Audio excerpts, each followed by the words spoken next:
of an acute kidney injury. The diseases that cause glomerulopathies can present as a purely nephrotic picture, as a purely nephritic picture, or some diseases can present with a mixed picture and include features of both presentations. Purely nephrotic diseases include minimal change disease and membranous glomerulonephritis, both of which start with the letter M. And some purely nephritic diseases include the ANCA-positive diseases, antiglomerular basement membrane disease, IgA nephropathy, and another one is post-streptococcal glomerulonephritis, which will bring back an ASOT positive test or anti-streptolysin O test. So all of them have the letter A involved. Diseases that cause the mixed picture include focal segmental glomerulonephritis, nodular nephropathies, which include amyloidosis and diabetes, and membranoproliferative glomerulonephritis, which classically is right in the center of both syndromes and includes all features of both syndromes. And finally, don't forget lupus, which can present as any type of glomerulopathy, so as a purely nephrotic, purely nephritic, or as a mixed picture as well. So that concludes a quick presentation on glomerulopathies. Hi, my name is Eamon. I'm a final year medicine at the University of Exeter, and I'm also the S.DOTS community manager. On our second installment of S.DOTS with Eamon, we'll be talking about on-call shifts.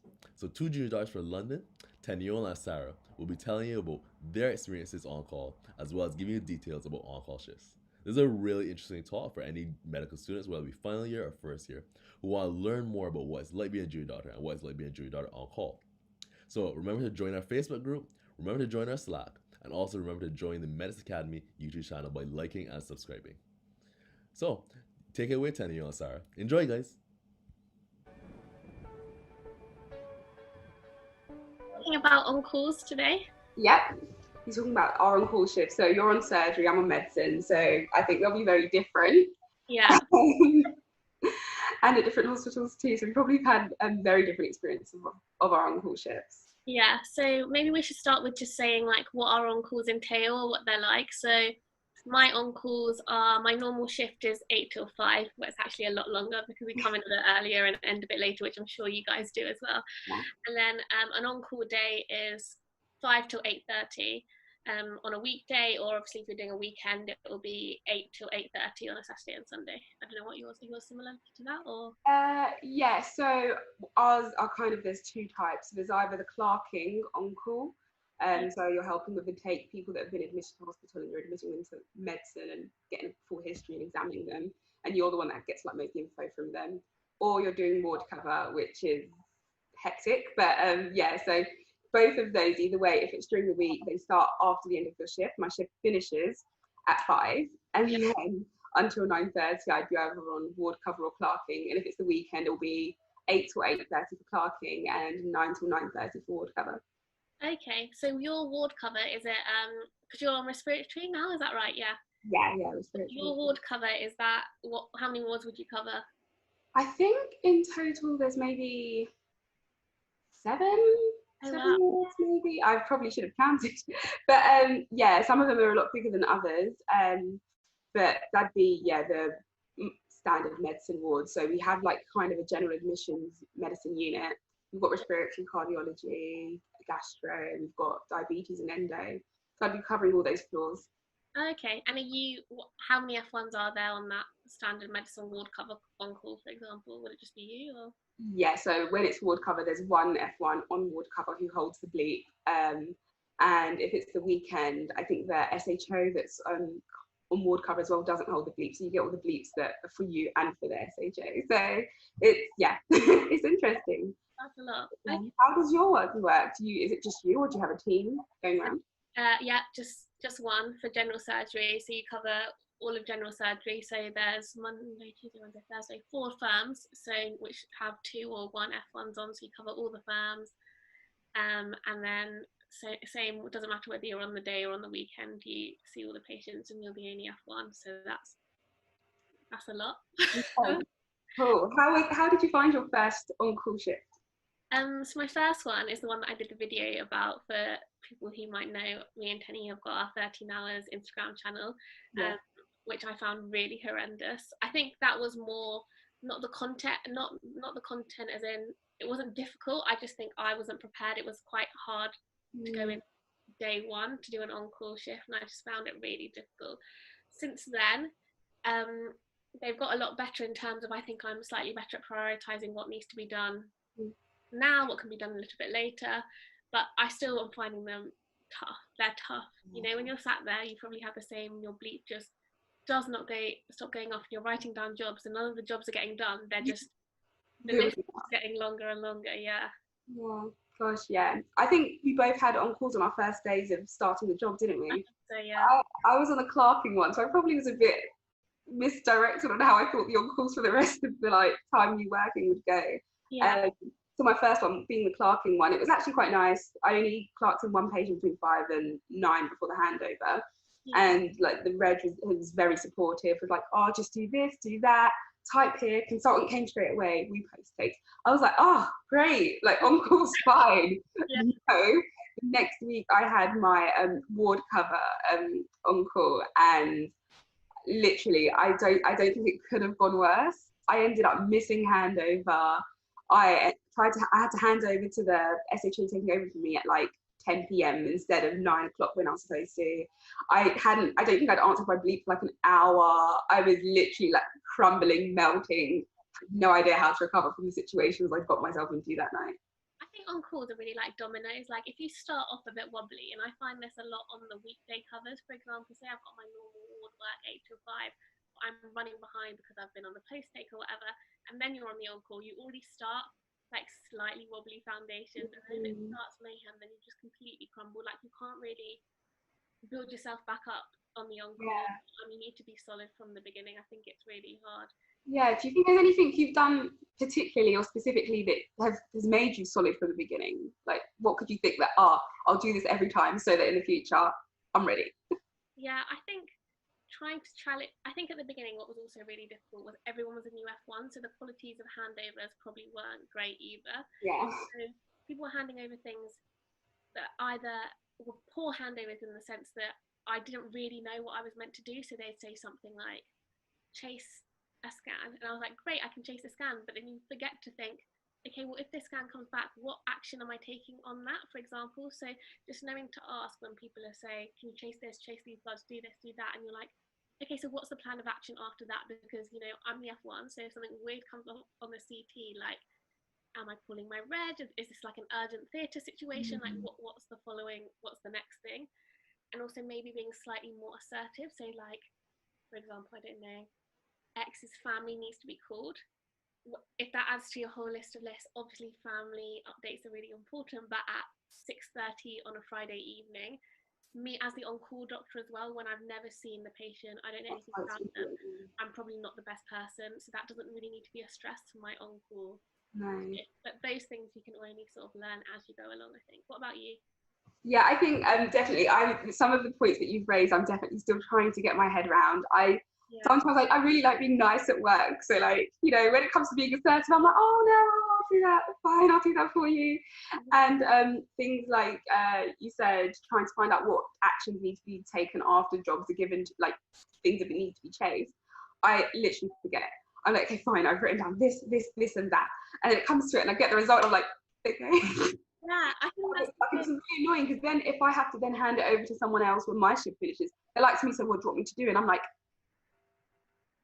stupid, it's really silly. But when you do get your head around it, I think then you kind of will be a lot more slick. Like, yeah, I'm hoping that I remember next time.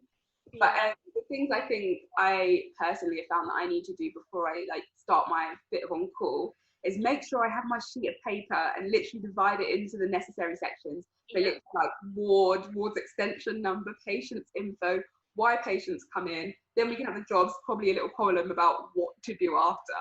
Yeah. And then finally, if there's anything that needs to be handed over, that's really important for me. Another thing, which is, I don't know, hit and miss, but having coloured pens, I found really helpful. I found that helpful too. Like, there's different things of being like, scans can be in one colour, for example. This is just stuff that I've noticed on the day-to-day job as well. It helps you prioritise it a little bit better. So, for example, I didn't realise how important discharge was until I really started the job, like how you need to get the discharge stuff done maybe quite early on in the job, and I didn't really think of that as a priority. I was like, it's a discharge summary, like it'll get done when it gets done.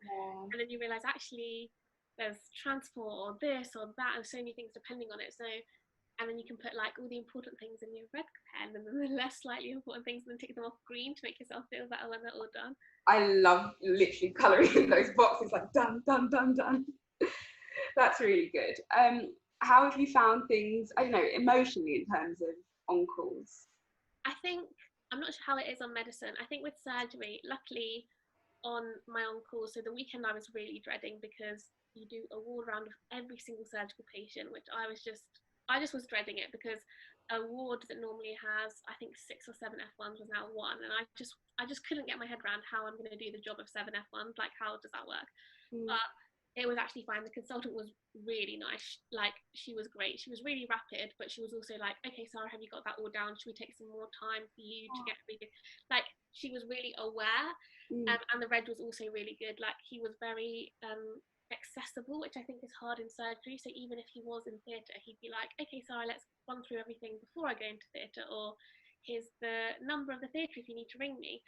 Whereas obviously it's not always like that. So sometimes when people are like, oh, well, you're not alone when you're on call, you've got your SHO, you've got your reg, you've got your consultant. You're like, well, actually, sometimes the consultant goes home, and if the reg and the SHO are like an ED, or they're clerking, or they're in theatre, you actually kind of are on your own. And that's not their fault, or the hospital's fault. It's just the way the system works. And I think emotionally I found that quite hard when you've got 100 jobs, or someone potentially a little bit sick, and you're always told, just escalate, ask for help, like you're the F1. But then you feel like you're kind of bothering people sometimes. Exactly, You know their workload's crazy. You're like, it's a valid escalation. I don't know. Like, oh, maybe I should try doing it. Maybe I shouldn't. Like, yeah. It's so hard. difficult. And I think Simman has actually, this is slightly controversial, like maybe prepared us slightly wrongly for how on-calls are. Because in Simman, things escalate so quickly. So your patient is like, you're there in the Simman room, and suddenly they go from like a slightly low blood pressure to like coning and need a CT and urgent neurosurgery, for example, when in real life it's not like that. And in Simman, they expect you to manage everything on your own, and you only call like the med reg right at the end when you're stuck. Whereas in practice, people get an ECG, they're not really sure about it, even if it's like AF, and they'll ring for help straight away. So I think I've gone in like, oh, I'm not sure if I should ask for help because like I don't really know. And then you ring the reg and they're like, oh, of course, like this is what you should do. And you're like, oh, right, okay. I had one time where I think everyone was getting ready to go to lunch. On Sundays, we have like pizza lunches. Like, yeah, it's really nice. And everyone tries to go for lunch at the same time. So everyone had gone, and I was like, oh, I quickly just want to sort out one patient upstairs, then I'll come join you. It'll be 5 minutes, don't worry. Classic. It was not peri-arrest that we saw earlier on in the day. Blood pressure, like, seriously dropping. And I was like, okay, Sim man, let's give some fluids. Come on, let's do that. And then whilst I was like getting myself sorted, I think one of the nurses had been like, called like CCOT, like the outreach team, to get some extra help for me. And then I'd messaged the group once, whilst it was all going on, because I was like, I don't want to disturb everyone, because everyone's just gone for lunch. So let me try and manage it and just send a message, because that's not necessarily putting out like any calls. Yeah. Okay, so the reg comes, and then so does the SHO, and they're like, yeah, you should have escalated that one, maybe put out a peri-arrest call. I was like, oh, I mean, their blood pressure came up. I helped.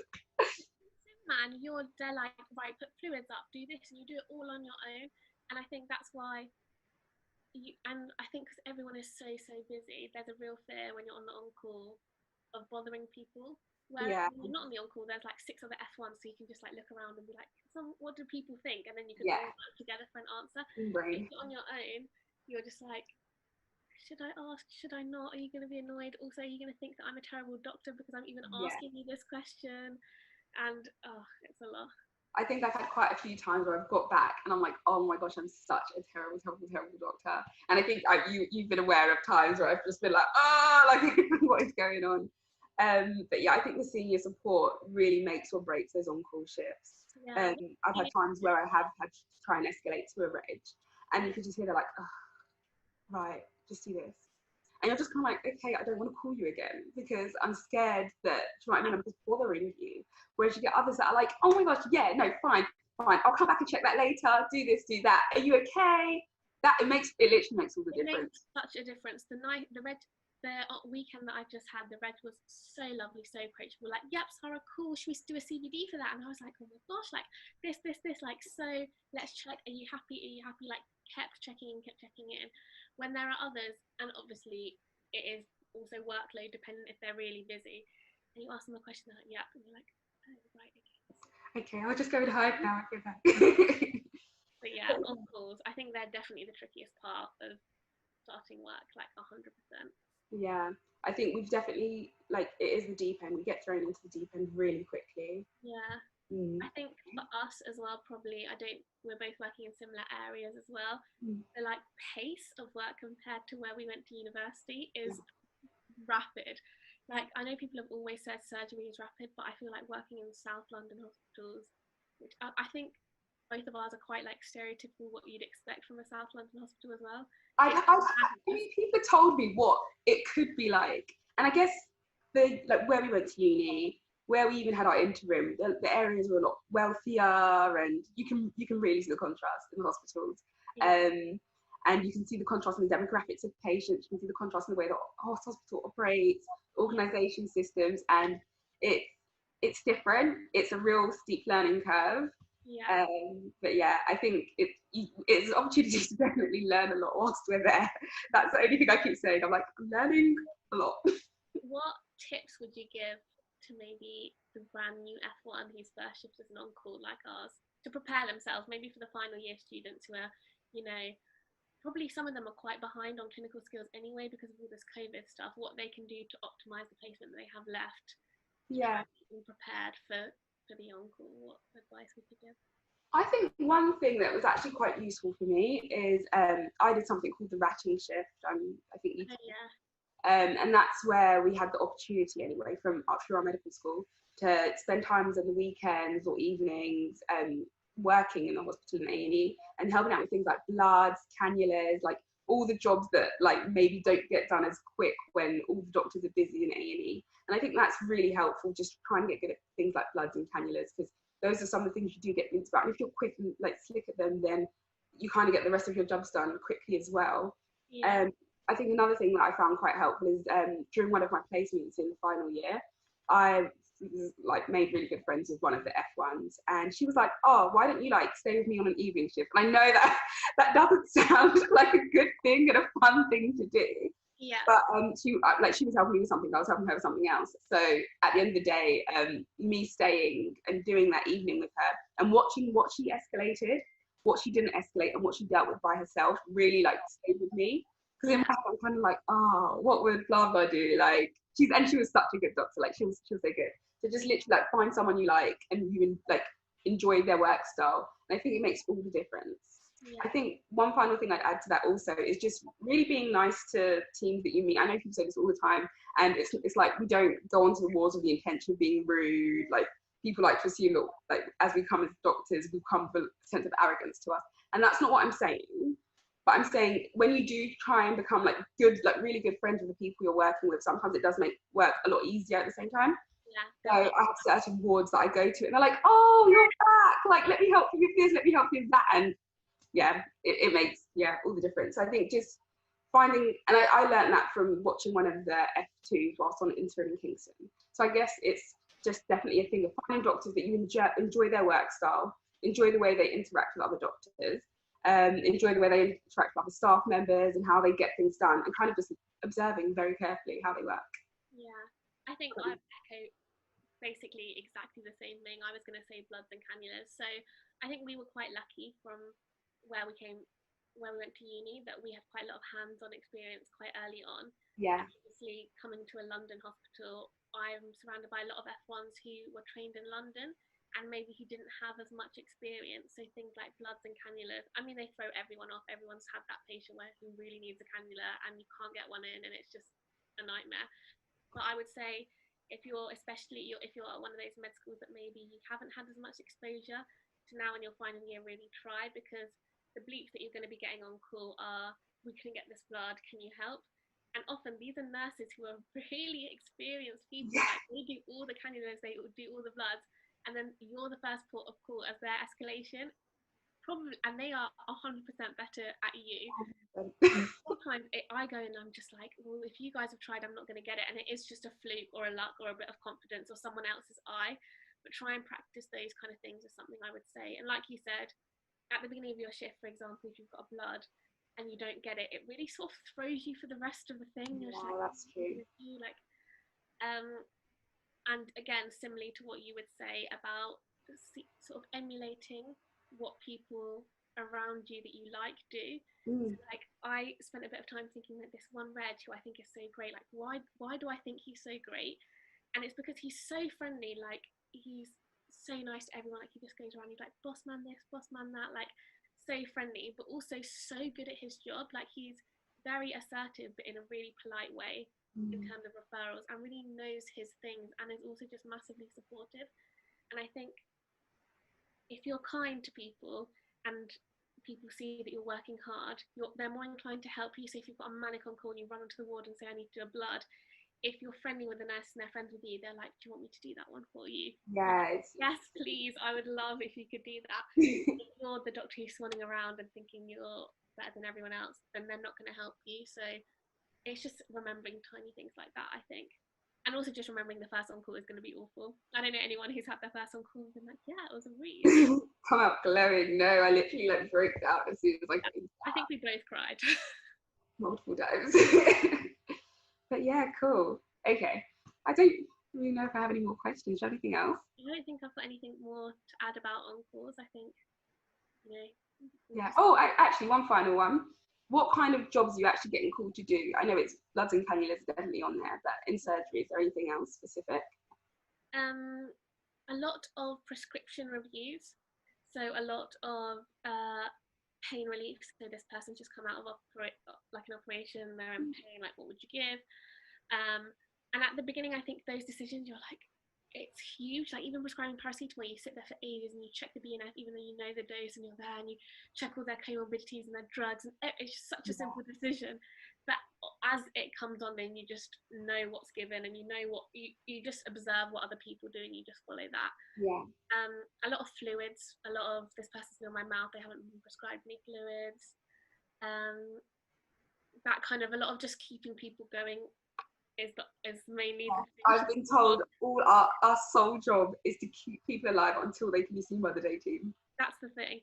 And a lot of things you don't want to make some massive rapid difference. So I remember both you and I had a really good experience in our interim of a bleep exercise. So we basically, some of the F1s there ran us a bleep thing. And one of the things they told us was that you don't need to be making these huge massive changes overnight. For example, like fluid balance, which is one that you get bleeped all the time about on surgery, like I think they're depleted, I think they need fluids and stuff. Like often, if nothing major is going wrong, obviously if they've got heart failure or whatever, they're not producing any urine, then you need to. But a lot of the time you can just keep them going on what was already going. So like if they're on 8 hourly bag, just keep them going, and you don't need to be coming in heroically in the middle of the night and just doing these huge things. Because we're not the experts anyway, and we don't know the patient, so just keep them ticking along until people who know them come and can sort it out. 100%, yeah.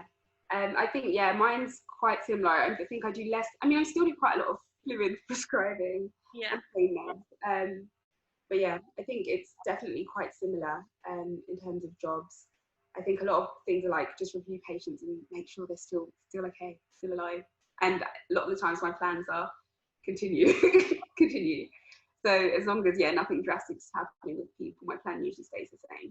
Yeah, I think like my last sort of piece of advice would be just remember the basics. So like when we know the basics, like yeah, I might not know some niche things about how to treat this particular surgical problem, but essentially on call, like we said, the things are just keeping people going. So for example, I got called to this patient who was like classic sim man septic, and you just do what you know you should do. Like what's the exam answer? Like you take blood cultures, you dip their urine, you do things like that. And often by the time all that's done and you've started them on some antibiotics, it's handover anyway. Like these things take a while to go and assess the patient, this and that. So just remember the basics. You don't need to be going in and doing anything massively heroic, but you just need to know how to do the basics well, I think. Yeah, I think definitely getting good at doing the basics well whilst you're in final year.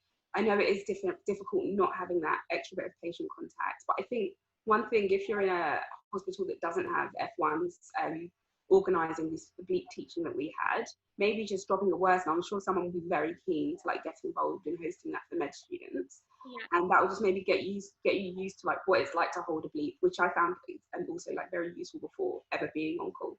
Yeah, so I've had some med students with us this last week, and I gave one of mine my bleep, and I was like, I'll be here.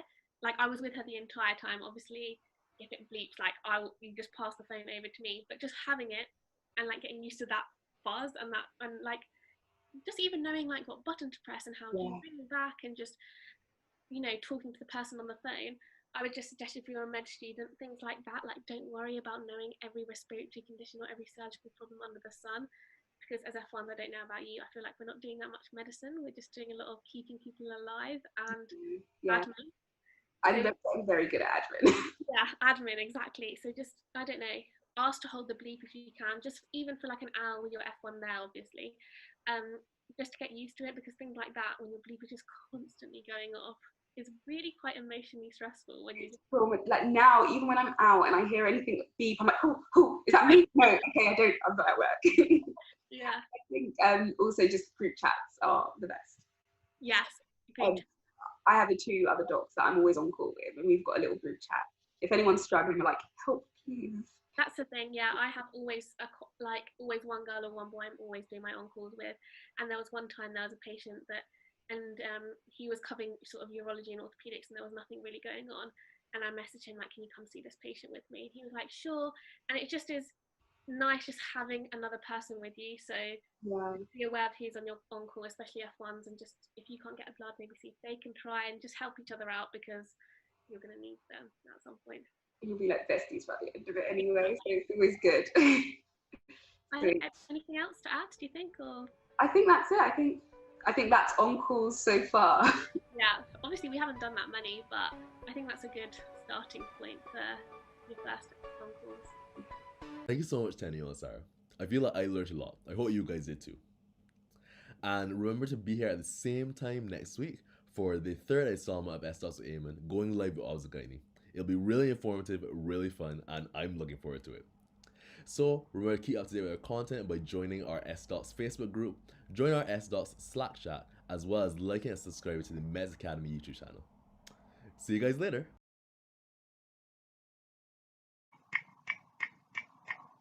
The biliary tree starts with bile being produced by hepatocytes in the liver. The bile can be stored in the gallbladder, which drains into the cystic ducts, or the liver can directly secrete bile via the left or right hepatic duct, which unite to form the common hepatic duct. The common hepatic duct and the cystic ducts unite to form the common bile ducts.